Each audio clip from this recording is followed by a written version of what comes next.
Yossi Mendelowitz's son Yuval was just 13 and a half years old when a suicide bomber targeted the bus he was taking home from school. It came during the height of the Second Intifada, or Palestinian uprising. These two communities cannot live together. Each of them get different perspective, different narrative. And violence is on the rise again, 15 years on, prompting many to ask if a third Intifada is on its way. It's a different Intifada because in the first and the second Intifadas, there was a very clear starting date. With this particular phase of the Palestinian struggle against apartheid and occupation, there is no clear one day in which this started. But each day the violence rises a notch, provoked this time by Israel's restrictions to the Al-Aqsa Mosque, a site holy to Muslims, located on the Temple Mount, hugely symbolic for Jews. First, a Palestinian rams his car into Israeli passengers at a railway station, killing 2, including a 3-month-old baby. 10 days later, another Palestinian does the same. 2 Israelis die, 14 are wounded. Outside a West Bank settlement, a young Israeli woman is stabbed to death.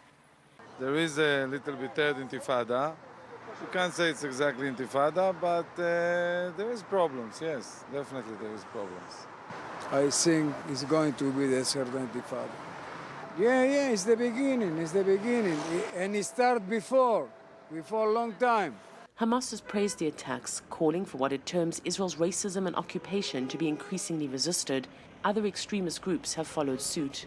We hope that these things lead to the third Intifada, because we believe that if peace process will continue without any end, the Israeli will take more and more lands, will destroy more and more houses and places, and will attack and will kill more. Israeli Prime Minister Benjamin Netanyahu has dared rioting Arabs to live under Palestinian rule in the West Bank and Gaza, to which a prominent Arab-Israeli legislator retorted the Prime Minister had gone off the rails. As the rhetoric mounts, so does the casualty count, and the fear that the third Intifada might not be starting, but instead is already here.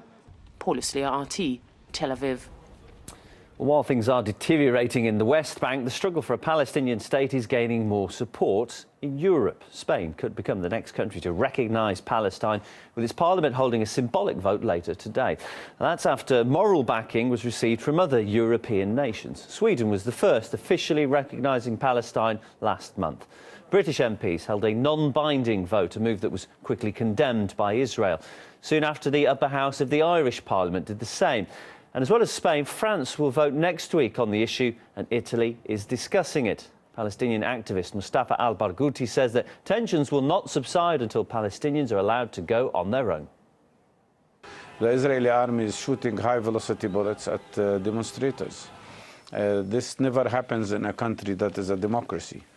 And they are shooting people with gunshots in response to fireplace. The basic and root problem here is the continuation of the system of apartheid and occupation, the longest occupation in modern history, and the fact that Palestinian people are not free since a very long time. And the only solution to this, the only way to stop violence, is to allow Palestinians to be free, to end occupation, and to end the system of racial discrimination that the Israeli government is practicing against Palestinian population.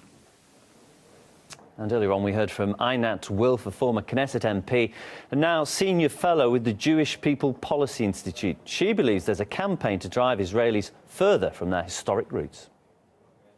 The Jewish people have every right to sovereignty in their own homeland.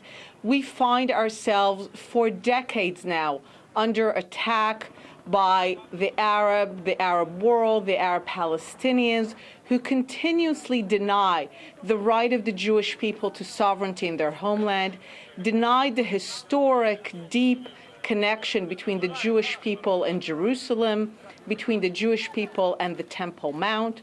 And what we are seeing now is yet again an effort to drive away the Jewish people from their own places, to drive fear into people's hearts,